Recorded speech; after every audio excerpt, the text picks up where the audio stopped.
Dans les jours et les semaines qui viennent, mon équipe et moi aborderons avec vous plusieurs sujets. Ce sera l'occasion de parler de l'avenir financier de la Ville, des améliorations planifiées au service du RTC, de la simplification de la vie pour les commerçants, de la protection du lac Saint-Charles, de l'accès au fleuve, de famille, du quotidien de nos aînés pour les aider à maintenir une vie active et riche en petits bonheurs, de la mise en valeur de nos parcs, de l'accessibilité aux loisirs et de la valorisation d'une vie communautaire stimulante, d'enjeux sociaux et de la reconnaissance du travail assumé par nos partenaires communautaires et une armée de bénévoles, dans la mise en valeur et de l'audace que nous pouvons apporter dans les aménagements des ponts, des passerelles et pour les berges des rivières et du Saint-Laurent.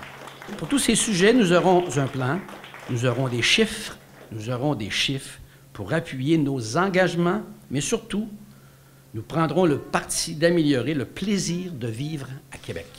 Plus de pouvoir aux citoyens, plus de se déplacer plus efficacement, offrir des meilleurs services, contrôler nos finances, gérer notre dette.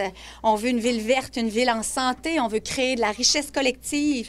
On veut développer une ville à l'échelle humaine. On veut aussi maintenir un environnement et une ville sécuritaire, avoir des quartiers dynamiques et surtout, finalement, aussi un autre enjeu majeur, s'ouvrir à la diversité. Nous allons faire campagne principalement sur 3 grands enjeux, 3 axes.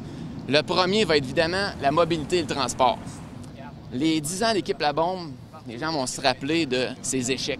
Ces échecs pour le réseau routier, la congestion. Les résultats parlent d'eux-mêmes. Okay? La congestion à Québec, c'est un fléau, c'est de pire en pire. Son échec aussi du SRB. C'est un échec. Le SRB, là, on comprend qu'il va revenir avec un nouveau projet.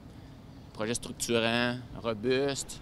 J'ai hâte de savoir le nom, mais en même temps, il nous dit que ce ne sera pas avant 2 ans.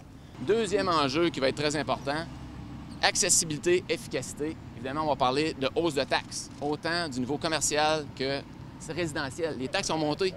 Par contre, les services de proximité, eux, n'ont pas augmenté. Troisième enjeu, et non le moindre, qualité de vie et respect. Les gens de Québec sont des gens respectueux. Et les gens de Québec vont élire une équipe de gens respectueux et vont élire un maire qui est respectueux. Je veux être le prochain maire de Québec et je serai respectueux, même avec les gens qui ne sont pas d'accord avec moi.